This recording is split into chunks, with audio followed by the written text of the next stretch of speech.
Samajwadi party के नेता स्वामी प्रसाद मौर्य जी हमारे साथ बातचीत के लिए मौजूद हैं। सर, आज सदन में बड़ा हंगामा हुआ, जातिगत जनगणना को लेकर बाइकआउट किया गया और उसके बाद वेल में आकर प्रदर्शन किया समाजवादी पार्टी के विधायकों ने, स्थगित करनी पड़ी विधानसभा। देखिए, कुल मिलाकर के भारतीय जनता पार्टी इस देश में संविधान की समस्त मर्यादाओं को तोड़ रही है।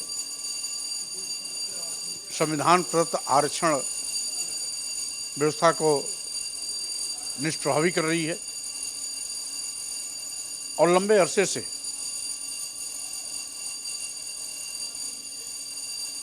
जाति जनगणना की मांग चल रही है। यहाँ तक कि भाजपा भी जब विपक्ष में थी तो जाति जनगणना की बात वो भी कर रही थी।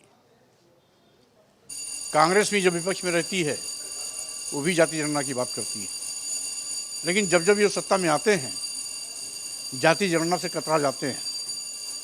आज अगर भाजपा ने नारा दिया सबका साथ, सबका विकास, सबका विश्वास, तो स्वाभाविक रूप से सभी लोगों को समानुपातिक बजट में भागीदारी, आरक्षण व्यवस्था समानुपातिक रूप से सुनिश्चित कराने और विकास की मुख्य धारा में खड़ा करने के लिए जातिवार जनगणना आवश्यक है। जब हमारे देश में ब्रिटिश हुकूमत थी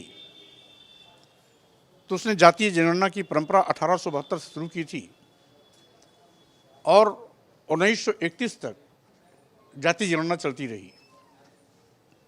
लेकिन 1931 की जातीय जनगणना के बाद किसी भी सरकार ने जातिवार जनगणना नहीं कराई,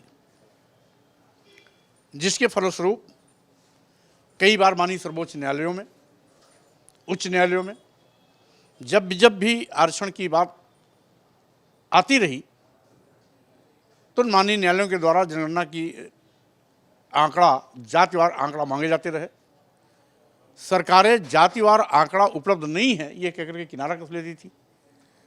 नतीजा हुआ कि माननीय सर्वोच्च न्यायालय भी अगर पक्ष में भी निर्णय देना चाहता था तो जातिवार आंकड़ा न होने के नाते वो आगे की कार्रवाई करने में कारगर नहीं रही।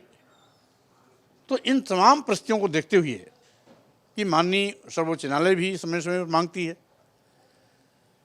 यहाँ तक कि सभी राजनीतिक पार्टियां भी समय समय पर जातिवार जनगणना के पक्ष में बात करती हैं, तो जातिवार जनगणना से आखिर कतराते क्यों हैं? इसलिए समाजवादी पार्टी की मांग है कि जातिवार जनगणना करा करके पिछड़ों को भी समानुपातिक बजट में सहभागिता सुनिश्चित कराते हुए आरक्षण व्यवस्था समानुपातिक रूप से सुनिश्चित कराने का काम करना चाहिए। यहाँ तक कि मंडल आयोग की जब सिफारिशें लागू हुई तो मंडल आयोग ने भी इस बात की जिक्र किया था कि वर्तमान में जातीय आंकड़ा नहीं है, इसलिए 1931 की जाति गणना के आधार पर 52% आबादी पिछड़ों की है। उसके क्रम में यह सिफारिशें दी जा रही हैं, इसलिए जातिवार जनगणना कराए जाने की मांग मंडल कमीशन ने भी की थी।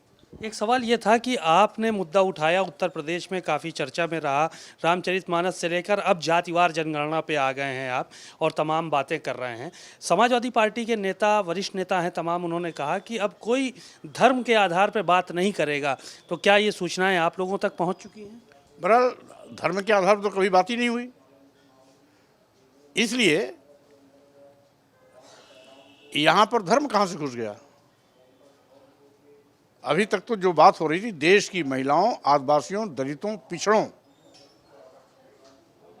को अपमान से बचाने का, सम्मान दिलाने का। तो देश की महिलाओं, आदिवासियों, दलितों, पिछड़ों को अपमान से बचाना और सम्मान दिलाना, इसमें धर्म कहाँ से आ गया? इसका धर्म से कोई लेना देना नहीं है, यानी जो मांगे आपकी पुरानी थी वो चलती रहेंगी। भाई स्वाभाविक रूप से उससे धर्म से क्या लेना देना? लोग तो तुलसीदास की महाकाव्य पर कि कुछ चौपाइयों के माध्यम से इनको अपमानित करने का आधार बना लिया था। इसीलिए हमने कहा था कि जिन चौपाइयों के आधार पर इनको अपमानित करना लोग अपना जन्मसिद्ध अधिकार मानते हैं, उसे संशोधित किया जाए या प्रतिबंधित किया जाए। देश की महिलाओं, आदिवासियों, दलितों, पिछड़ों को सम्मान दिलाना सुनिश्चित किया जाए, तो इसका धर्म से कोई लेना देना ही नहीं। क्या जन जागरण अभियान भी कोई चलाएंगे इन चौपाइयों के जरिए, इन चौपाइयों को लेकर अपने बैकवर्ड और दलितों के बीच? अब हम जातिवार जनगणना को लेकर के अपनी बात जनता के बीच में ले जाएंगे, जन जागरण भी कराएंगे और साथ ही साथ हमारी प्रदेश और केंद्र सरकार से पुरजोर मांग होगी कि जातिवार जनगणना सुनिश्चित कराएं। बातचीत के लिए शुक्रिया। आपने सुना स्वामी प्रसाद मौर्य जी को, बड़ी ही बेबाकी से उन्होंने अपनी बात रखी और कहा कि रामचरितमानस एक महाकाव्य है और उसकी कुछ चौपाइयों को लेकर लोग महिलाओं का, दलितों का और पिछड़ों का अपमान कर रहे थे। उन्हीं चौपाइयों को हटाने की हमने बात कही है। कैमरामैन आशीष के साथ सीमा नकवी, भारत समाचार, लखनऊ।